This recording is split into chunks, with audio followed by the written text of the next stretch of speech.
नमस्कार शेतकरी मित्रांनो, राज्यामधील सर्व शेतकऱ्यांसाठी एक आनंदाचा अपडेट आहे. ते अपडेट म्हणजे जे काही नमो शेतकरी योजनेचा येणारा 8वा हप्ता आहे, तर या 8व्या हप्त्यासंदर्भात काही महत्त्वपूर्ण अशी माहिती आहे, की तो हप्ता शेतकऱ्यांच्या खात्यामध्ये कधी जमा होणार आहे, त्याच्यानंतर कोणकोणत्या शेतकऱ्यांच्या खात्यामध्ये जमा होणार आहे, त्याच्यानंतर याच्यामध्ये पात्र शेतकरी कोणते असणार आहेत, अपात्र शेतकरी कोणते असणार आहेत, याची सविस्तर अशी माहिती आपण या व्हिडिओच्या माध्यमातून जाणून घेण्याचे प्रयत्न करू. तर मित्रांनो, व्हिडिओ शेवटपर्यंत बघा, जेणेकरून तुम्हाला सुद्धा हा हप्ता येणार आहे का किंवा येणार नाही ही संपूर्ण माहिती याच व्हिडिओच्या माध्यमातून तुम्हाला मिळणार आहे. तर मित्रांनो, आपण जर पाहिलंच असाल तर बऱ्याच दिवसापासून प्रतीक्षेत असलेल्या राज्यामधील सर्व शेतकऱ्यांसाठी एक दिलासादायक अपडेट आहे. ते म्हणजे नमो शेतकरी योजनेचा येणारा 8वा हप्ता हा राज्यामधील शेतकऱ्यांच्या खात्यामध्ये जमा होण्यासाठी तारीख जाहीर झाली आहे आणि या तारखेच्या माध्यमातून राज्यामधील जे काही पात्र शेतकरी असतील ह्या सर्व शेतकऱ्यांच्या खात्यामध्ये हा हप्ता जमा होणार आहे.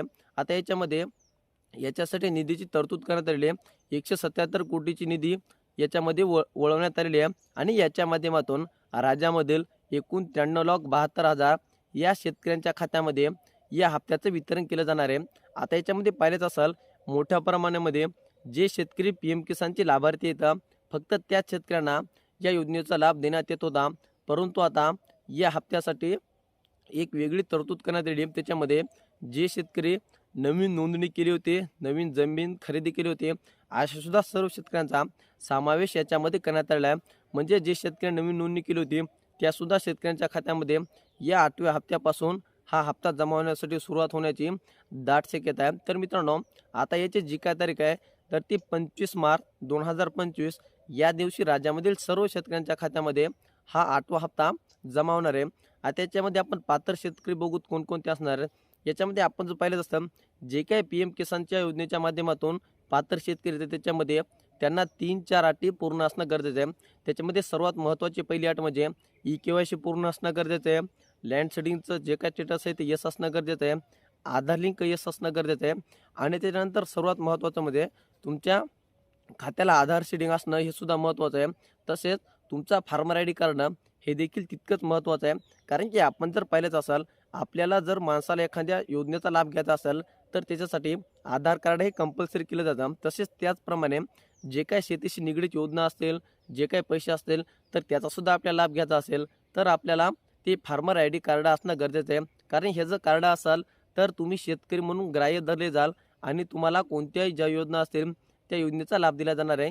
परंतु ज्या शेतकऱ्यांकडे फार्मर ID कार्ड नसणार आहे तर त्या शेतकऱ्यांकडे जमीन नाही असं ग्राह्य धरले जाणार आहे आणि त्यांना सर्व योजनेमधून अपात्र केलं जाणार आहे. त्याच्यामुळे ज्या शेतकऱ्यांनी अद्याप देखील आपलं किसान कार्ड, फार्मर कार्ड काढलं नसेल, ह्या सर्व शेतकऱ्यांनी आपल्या जवळच्या CSC सेंटरवर जाऊन आपले फार्मर ID कार्ड काढून घ्या.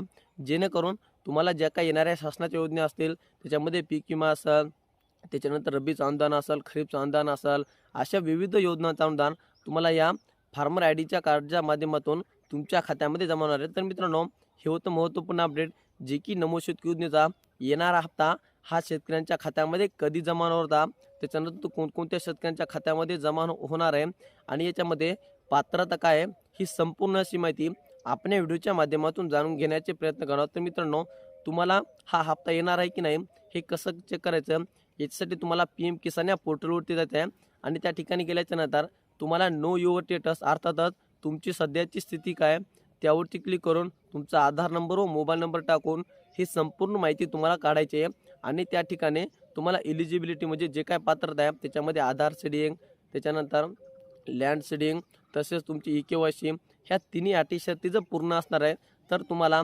100% नमो शेतकरीचा हप्ता मिळणार आहे. आणि याच्यापैकी जर एखादी अट तुमची नोमध्ये असेल तर त्या शेतकऱ्यांना हा हप्ता मिळणार नाही. याचीसुद्धा राज्यामधील सर्व शेतकरी नोंद घ्यावी. तर मित्रांनो, हे होतं महत्त्वपूर्ण अपडेट नमो शेतकरी योजनेचा 8व्या हप्त्याविषयी, जे की आपण जाणून घेण्याचे प्रयत्न केले आहेत. हे अपडेट तुम्हाला कसं वाटलं? तुम्हाला या योजनेविषयी काही अडचणी असतील तर आम्हाला कमेंटच्या माध्यमातून नक्की कळवा, जेणेकरून आम्ही तुम्हाला त्याची पूर्णपणे माहिती देत राहू. चला तर मित्रांनो, भेटत राहू नवीन माहितीसह, नवीन व्हिडिओसह. धन्यवाद.